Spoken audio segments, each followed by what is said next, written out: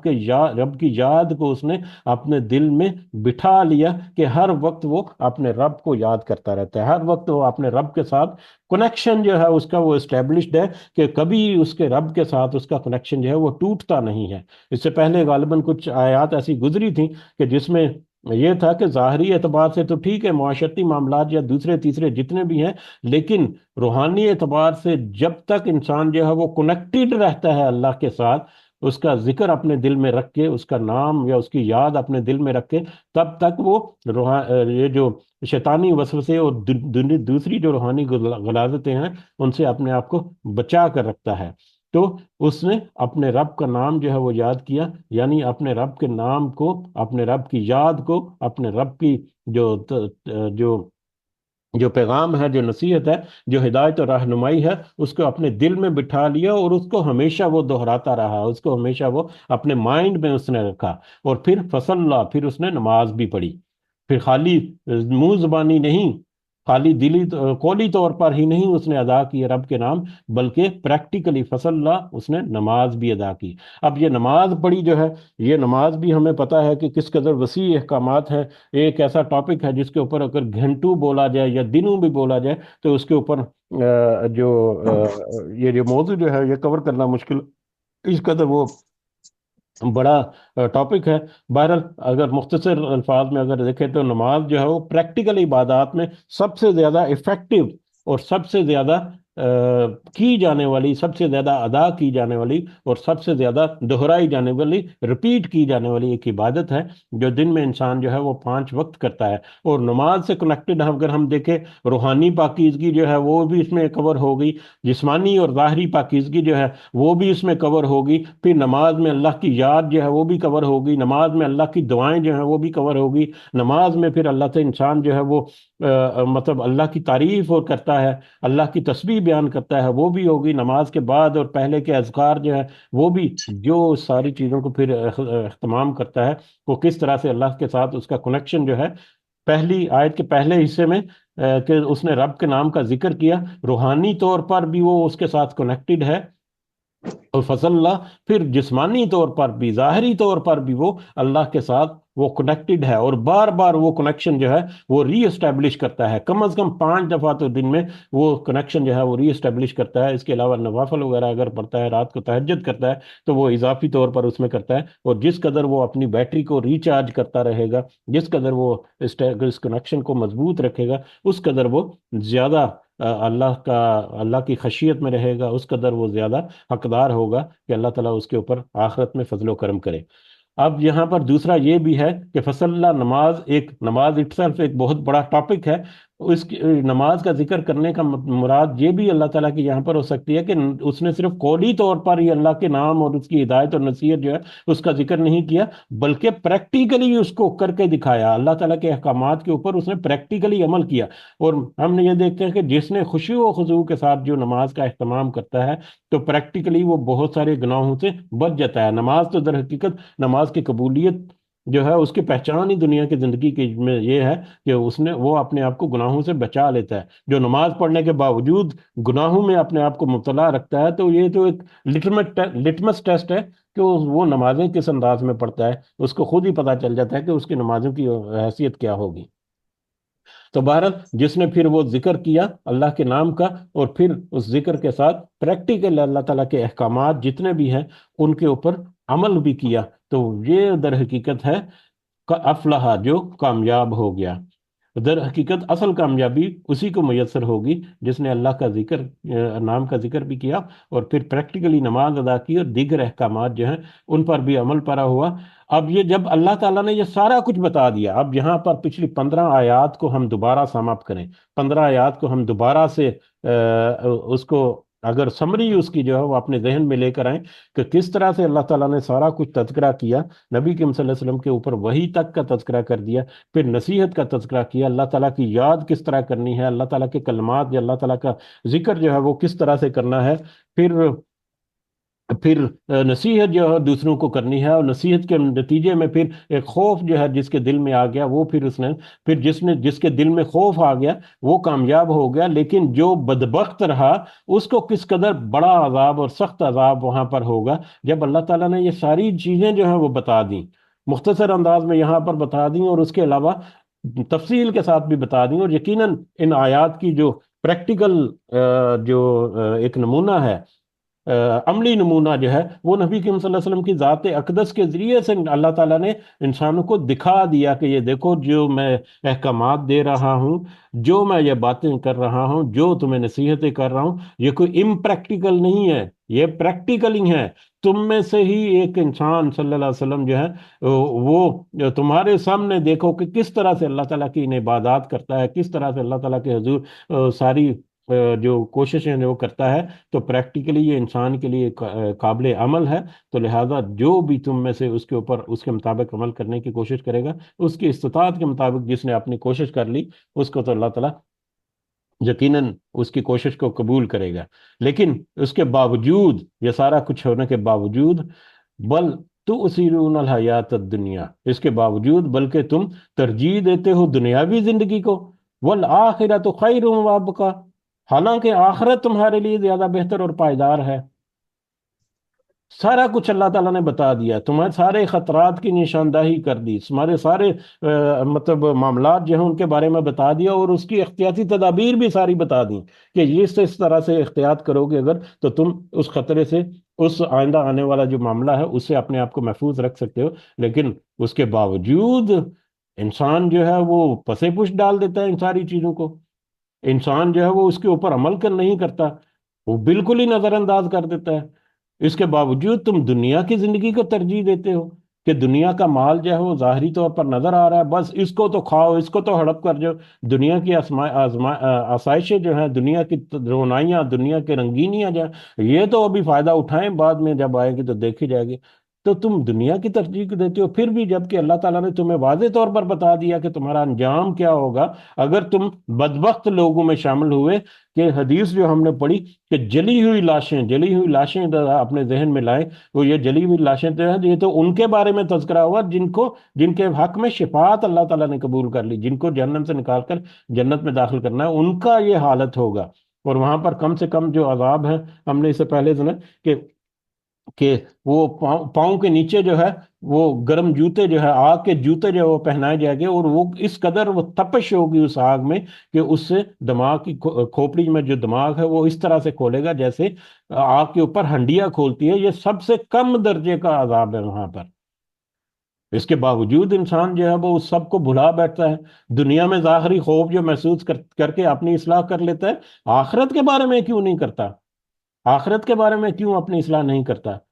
یہ ایک بہت بڑا کوشچن مارک ہے، جیسا میں نے پہلے کہا تھا۔ اس کوشچن کا آنسر جو ہے ہمیں ضرور تلاش کرنے کی کوشش کرنی چاہیے، جبکہ اللہ تعالیٰ نے سارا کچھ بتا بھی دیا، والآخرۃ خیر وابقیٰ، کہ آخرت جو ہے وہ تمہارے لیے زیادہ بہتر ہے، زیادہ پائیدار ہے، ہمیشہ باقی رہنے والی ہے۔ آخرت میں تم جس بھی کنڈیشن میں جاؤ گے وہاں پر پھر ہمیشہ تمہاری وہی کیفیت ہوگی۔ اگر تم اچھے عمل کر کے جنت کے حقدار بن جاؤ تو تم دنیا کے چند سالہ اپنی کوشش کے نتیجے میں ایک ابدی ایک جنت جو ہے وہ حاصل کر لو گے، لیکن دنیا کی چند سالہ نافرمانیوں کے نتیجے میں تم ابدی طور پر جہنم کا عذاب جو ہے، جو کیسا عذاب کہ وہاں پر نہ وہ موت مرے گا اور نہ ہی وہ زندہ رہے گا، اس طرح کی وہ کیفیت ہوگی اس کے غیر، اور وہ اس میں ہمیشہ ہمیشہ کے لیے رہے گا۔ اللہ تعالی ہم سب کو ایسی کسی بھی عذاب اور سختی سے محفوظ رکھے، اور اللہ تعالی ہمیں اس قابل بنائے، ہمیں اس یہ توفیق دے کہ ہم دنیا میں ہی اپنا عمل جو ہے وہ اس طرح سے درست کر سکیں کہ آخرت میں ہمیں جنت کے حقدار لوگوں میں شامل ہو جائیں۔ آمین یا رب العالمین۔ ان هذا لفی الصحف الاولى، بے شک یہ یقیناً صحیفوں میں ہے پہلے۔ یہ بات جو اللہ تعالیٰ نے کی، یہ ذکر، یہ نصیحت، یہ ہدایات، یہ رہنمائی، یہ جتنی باتیں جو ہیں، یہ باتیں جو نئی نہیں ہے، یہی باتیں ہیں یا یہی رہنمائی اور ہدایت جو ہے قیامت کے بارے میں، جنت اور دوزخ کے بارے میں، بعد میں آنے والے حالات کے بارے میں، ان میں ان حالات کو بہتر کرنے کے لیے زندگی میں کیا احتیاطی تدابیر کرنی ہے دنیا کی زندگی میں، اس کے بارے میں یہی ساری نصیحت، یہی سارا انداز جو ہے، یہ پچھلی کتابوں میں بھی تھا، اس سے پہلے صحیفے جو ہیں ان میں بھی یہی تھا۔ کون کون سے صحیفے؟ صحف ابراہیم و موسیٰ، صحیفے ابراہیم کے اور موسیٰ علیہ السلام کے، یعنی ابراہیم علیہ السلام اور موسیٰ علیہ السلام پر جو صحیفے یا ان کے اوپر جو بھی کتابیں یا جو شریعت ان کے اوپر بھی اللہ تعالیٰ نے لاگو کی یا بھیجی، ان میں بھی یہ ساری باتیں تھیں۔ اب یہاں پر ایک یہ تذکرہ کر دینا کہ ذرا پچھلی جو کتابیں ہیں ان میں بھی تو یہی کچھ تھا۔ اس کا مطلب یہ ہے کہ اللہ تعالیٰ نے یہاں پر ہمیں اشارہ کر دیا ہے کہ پچھلی قومیں جو ہیں یا دوسرے جو قومیں اہل کتاب جو خاص کر ہمارے سامنے آج بھی ہیں، ذرا ان کی طرف نگاہ دوڑا کر دیکھ لو کہ ان کی کیا کیفیت ہوئی، ان کی پرانی قوموں کی، کہ کس طرح سے انہوں نے اپنی ہٹ درمیاں کی، ان نبیوں کو انکار کیا، تکذیب کی، مخالفت کی، اور اللہ تعالیٰ کی نصیحت جو اس کو پہچان لینے کے باوجود اس ضد میں اور تکبر میں آ کر اس کو جھٹلا دیا اور اس کے الٹ روش میں بہتے رہے۔ تو ان میں سے بہت ساری قومیں جو ہیں، یاد کرو کہ کس طرح سے ان ظاہری طور پر ان کی جو برائیاں تھیں یا ان کی نافرمانیاں تھیں، اس کے نتیجے میں ان کو دنیا سے صفحہ ہستی سے مٹا دیا گیا، ان کو اس قدر بڑے عذاب، اور یہ تو دنیا کا عذاب تھا، آخرت کے عذاب کے بارے میں بھی اللہ تعالیٰ نے بتا دیا کہ ان کے اوپر آخرت کا بھی عذاب کیسے ہوگا، کہ فرعون جو ہے دنیا میں تو غرق ہو گیا، لیکن اپنے لشکر کو لے کر سب سے آگے چلتا چلتا وہ سب سے پہلے جا کے جہنم کے گڑھے میں جا کر گرے گا یا گرا دیا جائے گا، اور اس کے پیچھے چلتی چلتی اس کی قوم یا اس کا لشکر جو ہے وہ بھی اسی طرح سے اس کے پیروی کرتا ہوئے جہنم کے گڑھے میں جا گرے گا۔ تو آخرت میں بھی اس کا، تو ان کے بارے میں ذرا مطلب یاد دہانی کر لو کہ یہی نصیحت، یہی ہدایت، یہی رہنمائی ان کو بھی دی، انہوں نے کس طرح سے اس رہنمائی کو ضائع کر دیا، اس ہدایت اور نصیحت سے منہ پھیر لیا کہ وہ دنیا میں بھی ناکام اور نامراد رہے، اور آخرت میں بھی وہ ذلیل و خوار ہونے والے ہیں۔ تو اس طرح سے آج تمہاری کیفیت جو ہے اس کے اوپر تم ذرا نظر دوڑا لو۔ اگر ہم اپنی کیفیت اور اپنے ارد گرد اور اپنا آپ دیکھیں، اللہ تعالیٰ ہم سب کو معاف کریں کہ اللہ تعالیٰ کے بہت بڑا فضل ہے کہ اللہ تعالیٰ نے اس قوم کو ابھی تک تباہ و برباد نہیں کیا۔ کس قدر برے بڑے لیول کی گمراہیاں اور برائیاں جو ہیں اس میں آ چکی ہیں۔ بلکہ ہم اگر یہ دیکھیں کہ پچھلے لوگ جو ہیں وہ تو کسی توحید کے میں ڈنڈی یعنی شرک کے علاوہ کچھ ایک آدھ معاملے میں انہوں نے کوئی ایسی بڑی گمراہی جو ہے یا بڑی ایک گناہ جو ہے وہ کیے، جیسے کہ قوم عاد کے بارے میں ہے کہ وہ ناپ تول میں کمی وغیرہ کرتے تھے۔ قوم لوط جو ہیں انہوں نے ایک ایک لواطت والا سلسلہ جو ہے شروع کیا اس کے نتیجے میں۔ لیکن ہمارا جو حالات ہے، اللہ تعالیٰ ہمیں معاف کرے کہ ہم نے تو ساری برائیاں اپنے اندر جمع کر لی ہیں، اس کے باوجود اللہ تعالیٰ ہمیں مہلت دیے ہوئے، تو کس قدر اللہ تعالیٰ کی بڑی ایک رحمت اور بڑی ایک نعمت ہے ہمارے اوپر کہ اللہ نے مہلت دی ہے کہ تمہاری زندگی جو ہے اس میں اپنے آپ کو معاف کر لو۔ یہ اجتماعی طور پر میں بات کر رہا ہوں، اور کیا کچھ نہیں ہو رہا۔ تو یہ اللہ تعالیٰ کی آیات جو ہیں یہ بہت ہی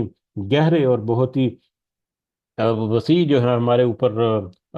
راز جو ہے وہ کھولنے والی ہیں۔ اللہ تعالیٰ سے دعا ہے کہ اللہ تعالیٰ ہمیں ان آیات کے مطابق اپنی اصلاح کر کے ان کے اوپر عمل کرنے کی بھی توفیق عطا فرمائے۔ آمین یا رب العالمین، وما علینا الا البلاغ المبین۔ جی الحمدللہ، یہ سورہ مبارکہ مکمل ہوئی۔ اگر کچھ اضافہ آپ کرنا چاہیں تو آپ کر سکتے ہیں۔ جزاکم اللہ خیرا کثیرا۔